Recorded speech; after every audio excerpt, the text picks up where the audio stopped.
I don't know about y'all, but I feel like when it comes to clothes and home decor, boys always get the short end of the stick. Not this mama, not my son. I got my baby in the game, literally.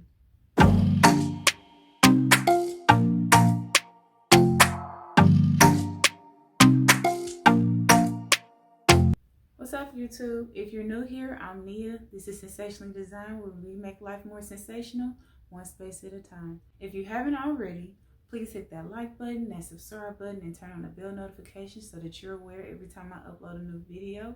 In today's video, I'm making over my son's bedroom. Let's get into it. This is my son's teeny tiny bedroom. It maybe measures 10 by 12 at the most, and that's being generous. I had painted the walls green during the pandemic, and that was not the move, but we're gonna fix that, as well as the storage issue. And as I do with any project, especially if I have to paint, I start removing everything from the room. That basketball goal you seen was another DIY project I did a while back, and it was simply just some plank wood attached to a backer board and a hoop I ordered off Amazon. I removed all the wall plates because, as you can see, paint gets everywhere, and again, prep work is everything. It just works out better for you in the end.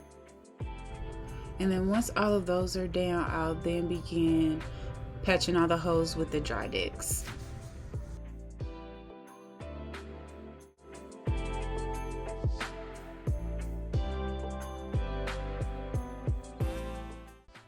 I have seen other YouTubers using this edge brush, and it's supposed to help you with cutting in and doing trim work. I don't know if it's because my walls are heavily textured or I just wasn't using it right, but it was a no for me, and I just ended up using a paintbrush and a roller like I typically do. Let me know in the comments if you used that edge brush and if it worked well for you. The paint I'm using is the Ovation line by Sherwin in an eggshell finish, and this particular color is pure white. Throughout the years of decorating my daughter's room, I've learned just as quickly as they grow, their interests change. So instead of going with those heavily themed rooms, you know, the card beds, the folding tables, the very loud rugs, I'm opting for a more sophisticated look that can grow with him as his interests change. That way I'm simply just switching out artwork instead of a complete room overhaul. My plan for this room is to do a sports theme, and not a boom in your face sports theme, just really limiting it to his artwork. That way, is if he decides he's into cars or he becomes a gamer, I really only need to switch his artwork, but the bones of the room are still really good. I do want to do the two-tone walls, but instead of halfway up, I think I want to go 3/4 of the way up, just to add a little more interest to the space. As I continue rolling the paint, since I was covering such a dark color, it was pretty obvious I was going to need 2 to 3 coats just to get a nice even coverage. At this point, I called it a night and let this first coat dry down, and then the next morning I went in with the second coat of paint. And yes, I got on the same clothes, because who wouldn't finna keep messing up their clothes was me. So anyway, as you can see, the second coat of paint, it looks a lot better. And as I made my way through the room, I realized 2 coats was enough, so I did not do a third.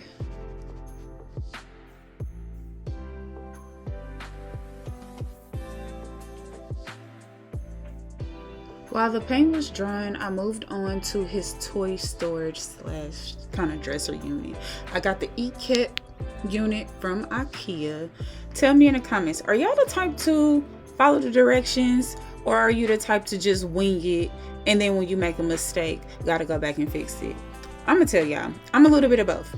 I love just to go ahead and get to it because I don't really be having time for directions, but lo and behold, I will make a mistake and have to take it all apart and then have to read the directions. You would think by now I would know to just read the directions, but I can be a little hard-headed sometimes.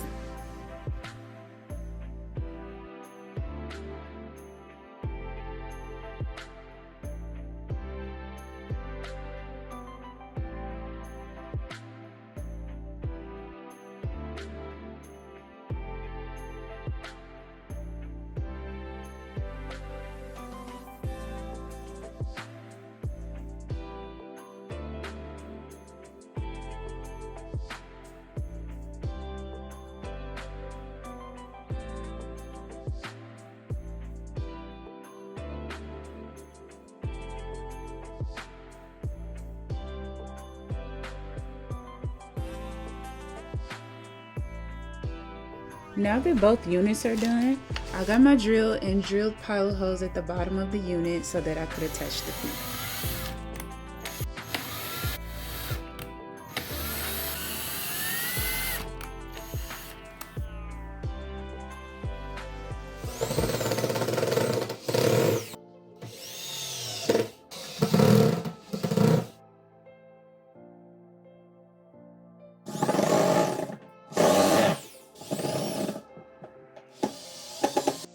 Whenever you want to paint an IKEA unit or any laminate furniture for that matter, you first need to sand the surface. This just gives the paint something to adhere to. After you cover every surface, you will then need to go in and wipe down all the dust and debris so that you can have the most smoothest finish possible.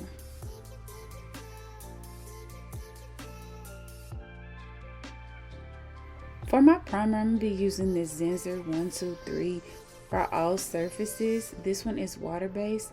I typically use their Ben Zinsser, which is a shellac base, but this is the one that was on sale, so I grabbed it. And it's worked pretty well, so honestly, I have no complaints. I think you could use either or. Now that we're back in the room, after I determined the height I wanted the blue paint to start, I then laid out my laser level so that I can get a nice even line all the way across the room. And as you can see, I painted the white well beyond the spot I wanted the blue paint to start. And that's because I'm getting ready to show you how you can get the crispiest line when applying two different paint colors to one room. And I cannot take credit for this hack. I most definitely learned it from another person on YouTube.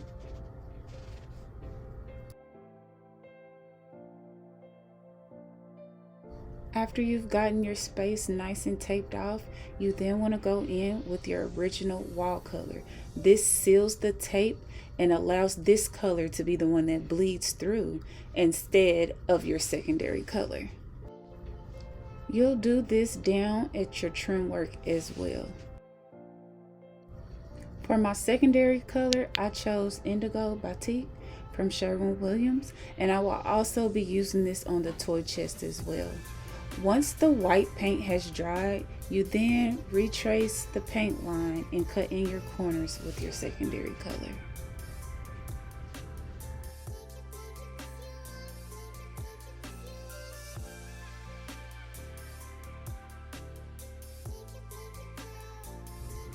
And once all the trim is cut in, roll your paint as usual.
And while the first coat dries on these units, let's head to that room and remove some tape.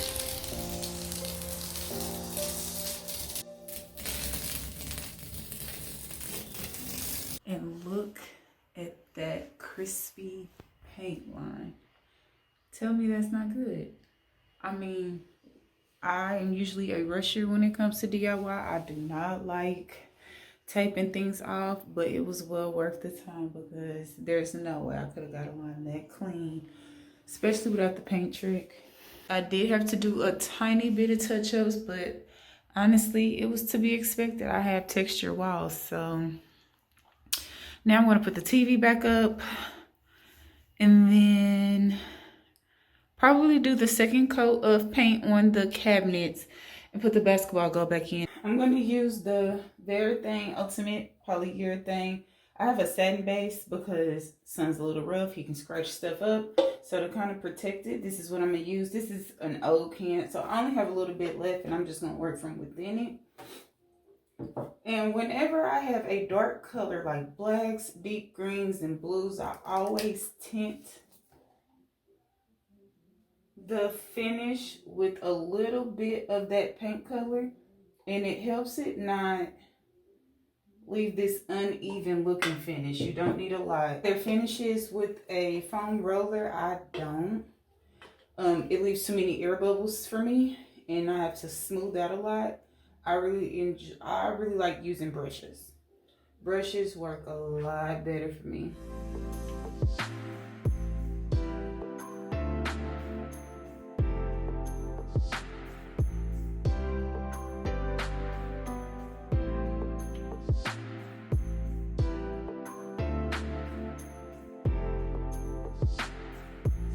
So for the handles, I went with these little cup handles and a brush nickel because I got his drape rod to match the same color just for some cohesion in the space. I got these from Amazon and the link is in the description box. To install these handles, we'll need to cut a hole into the cabinet the same size as that backing. That way they sit flush within there. I played around with the placement of these handles for quite a minute because I wasn't quite sure where I wanted to place them, but ultimately I decided in the center was the best spot. That way he could open them easily.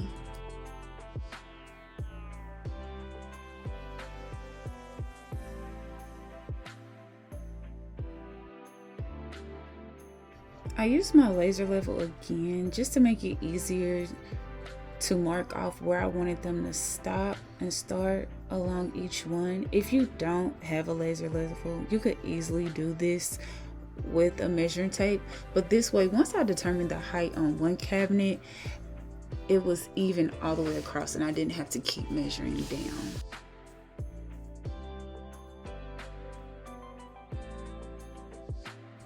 I created a template on a piece of paper, cut out the space, and then I transferred this into each cabinet so I knew exactly where and what size I wanted the cutout to be.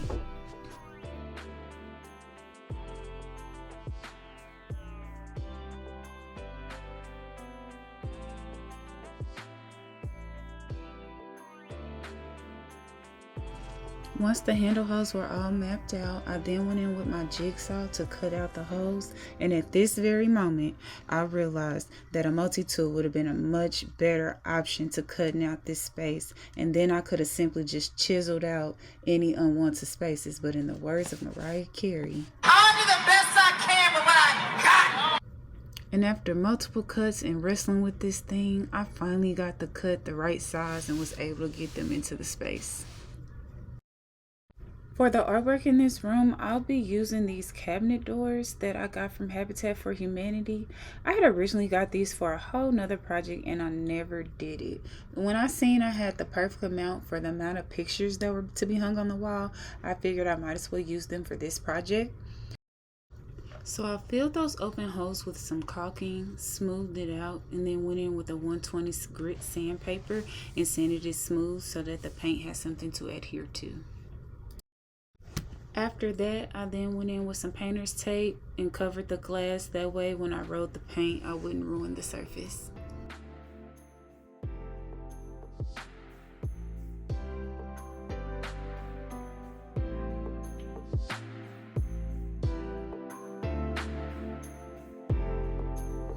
You're probably like, girl, why are you drilling a hole in the ceiling? Well, to hang my son a punching bag. I mean, what else would I be drilling a hole in the ceiling for? Anyway, if you cannot find a stud, you will want to use a drywall anchor or a toggle bolt, something that can handle a decent amount of weight. This punching bag is fairly light and my son is under 40 pounds, but I still got one that can handle a decent amount of weight just for the extra security. And now I'm officially at the point where I can start bringing back in his furnishings and adding in those final touches to make this space what I really want it to be.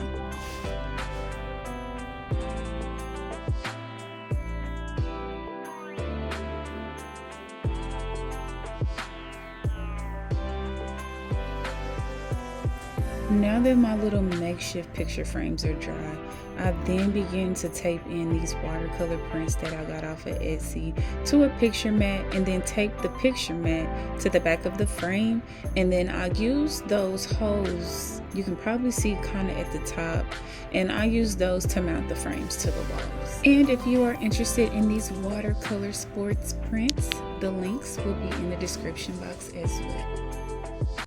Time to add my sensational touches.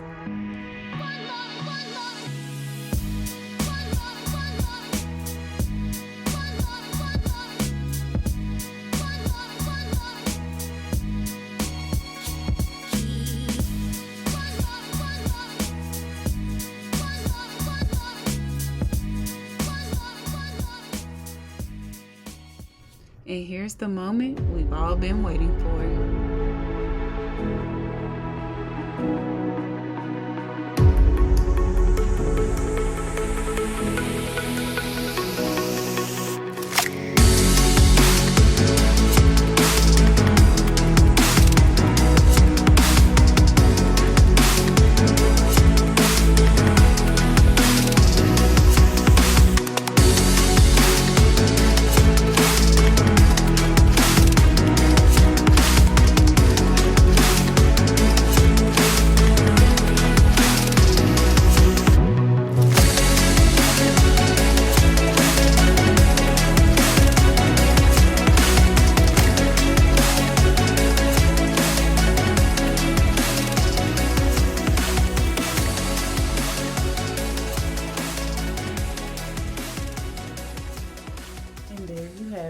I hope you guys enjoyed this video as much as my son loves his room.